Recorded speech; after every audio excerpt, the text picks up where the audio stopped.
Hello guys, welcome back on my YouTube channel, Hannah Duck Goose. Today we are going to read chapter 14 of the Trumpet of the Swan. Let's start. Chapter 14, Boston. Lewis liked Boston the minute he saw it from the sky.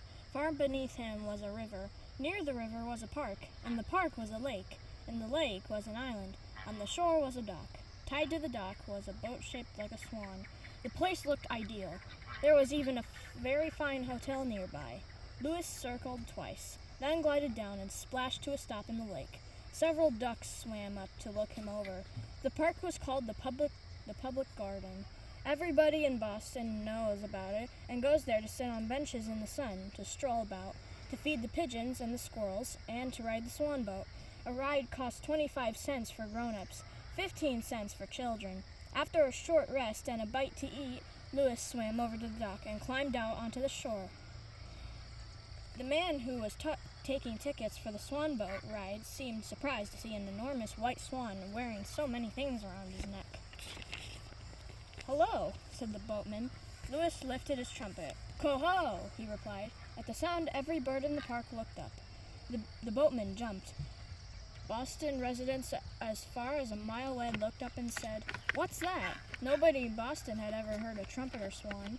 The sound made a big impression. People eating a late breakfast in the Ritz Hotel on Arlington Street looked up from their food. Waiters and bellboys said, "What's that?" The man in charge of the swan boat was probably the most surprised man in Boston. He examined Lewis's trumpet, his money bag, his life-saving medal, his slate, and his chalk pencil. Then he asked Lewis what he wanted. Lewis wrote on his slate, "Have trumpet, need work." "Okay," said the boatman, "you've got yourself a job. A boat leaves here in 5 minutes for a trip around the lake. Your job will be to swim in front of the boat, leading the way and blowing your horn." What salary do I get?" asked Lewis on his slate. "We'll settle that later when we see how you make out," said the boatman. "This is just a tryout." Lewis nodded. He arranged his things neatly around his neck, entered the water quietly, took up a position a few yards in front of the boat, and waited. He wondered what would make the boat go. He couldn't see any outboard motor, and there were no oars. In the forward part of the boat were benches for the passengers. In the stern was a structure that was shaped like a swan. It was hollow. Inside of it was a seat, like a bicycle seat, and there were 2 pedals inside it, like the pedals of a bicycle. When the passengers were all aboard, a young man appeared. He climbed onto the stern of a boat and sat down on the seat inside the hollow swan-shaped structure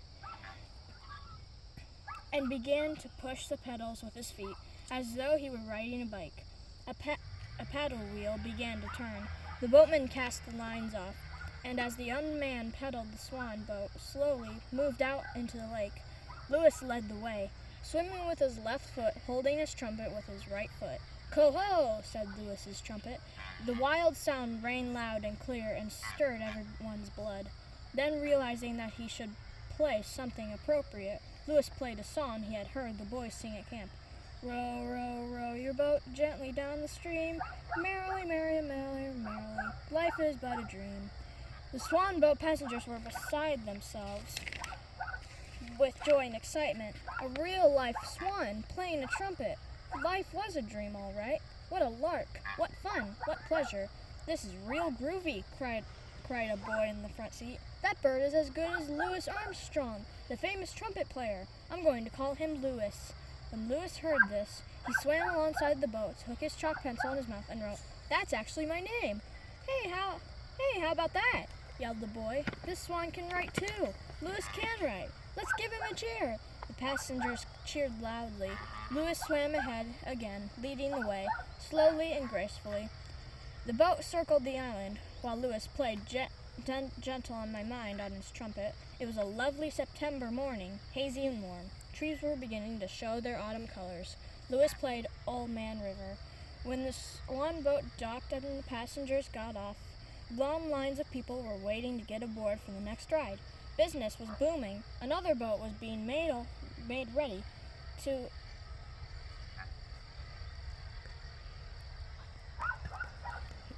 accommodate the crowds. Everyone wanted to ride the swan boats behind a real-life swan playing a trumpet. It was the biggest happening in Boston in a long time.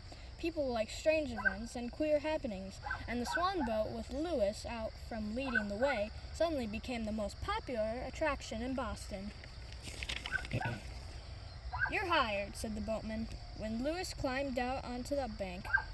"With you playing the trumpet, I can double my business. I can triple it. I can quadruple it. I can quintuple it. I can sextuple it. Anyway, I'll give you a steady job." Lewis lifted his slate. "What salary?" he asked. The boatman gazed around at the crowds waiting to get aboard. $100 a week, he said. "I'll pay you $100 every Saturday if you'll swim ahead of the boats and play your horn. Is it a deal?" Lewis nodded his head. The man seemed pleased but puzzled. "If it isn't too much to ask," said the boatman, "would you mind telling me why you're so interested in money?" "Everybody is," replied Lewis on his slate. "Yeah, I know," said the boatman. "Everybody likes money. It's a crazy world.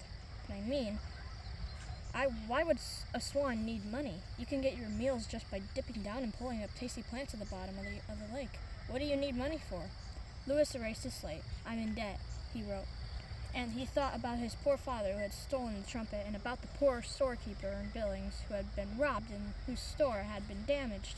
Lewis knew he must go on earning money until he could pay off what he owed. "Okay," said the boatman, addressing the crowd. "This swan says he's in debt. All aboard for the next ride!" And he began selling tickets. The boatman owned several boats, all of them shaped like a swan. Pretty soon every boat was full and money was flowing in. All day long the swan boats circled the lake, carrying in their load of happy people, many of them children. Lewis played his trumpet as he had never played it before. He liked the job, he loved to entertain people, and he loved music. The boatman was just as pleased as he could be. When the day was over and the boats had made their last trip, the boatman walked over to Lewis, who was standing on shore arranging his things. "You've done great," said the boatman. "You're a good swan. I wish I'd had you long ago. And now, where are you planning to spend the night?" "Here on the lake," Lewis wrote. "Well, I don't know about that," said the man uneasily. "An awful lot of people are curious about you. They might make trouble for you. Bad boys might molest you.